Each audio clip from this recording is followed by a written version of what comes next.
So switching gears just a little bit, looking ahead to 2023, what are some of the things that you see on the radar that you feel like, man, I feel like God's do some things in this particular area? We're doing a missions opportunity in the summer for the students, and already had lots of people just asking and interested about that, and so kind of getting them involved in sending and being involved in serving alongside of our missionaries, which I'm really excited about that as well. It's kind of a new thing that we're attempting this year. I think there's just going to be more of a focus on engagement in worship and congregational singing as we move forward. So we're kind of working on that and what that looks like, song selection, creating specific times in the service for people just to sing along with us. But also biblically, looking through the Old Testament, how do people in the Bible, how did they engage through worship in the Old Testament, specifically in the Psalms? There's so many examples of people engaging, David engaging in worship in the Psalms. And then also, as we're looking at the New Testament through Acts, how does the new church engage in worship as well? So engagement through worship is kind of where we're going to be focusing on and landing in 2023. So I'm excited to see what God does as we continue to worship Him faithfully.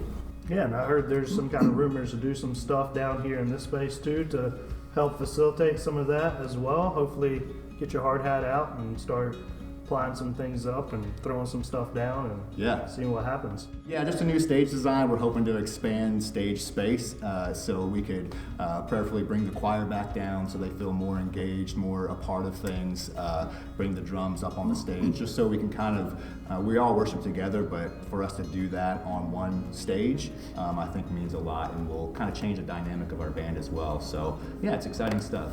Yeah. Kind of looking forward to 2023.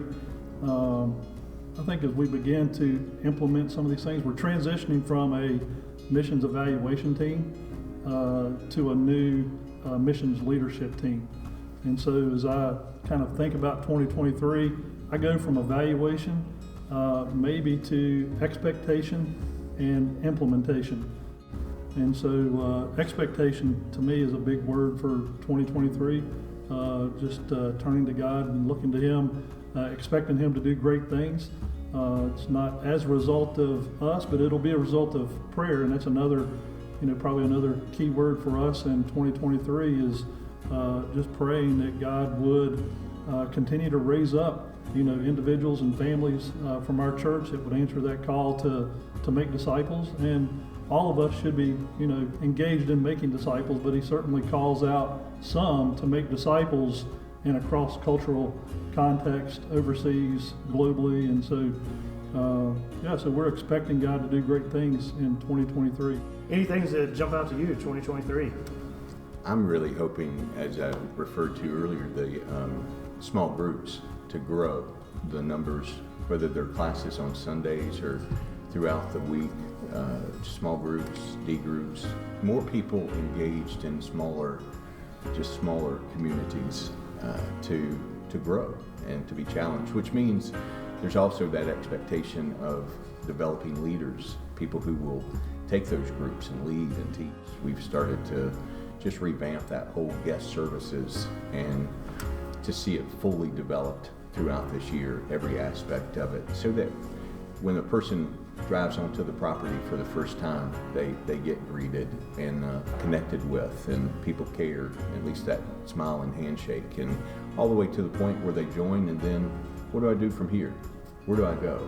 How do I get engaged, and helping them through that whole process. So I hope to see that fully developed throughout 2023.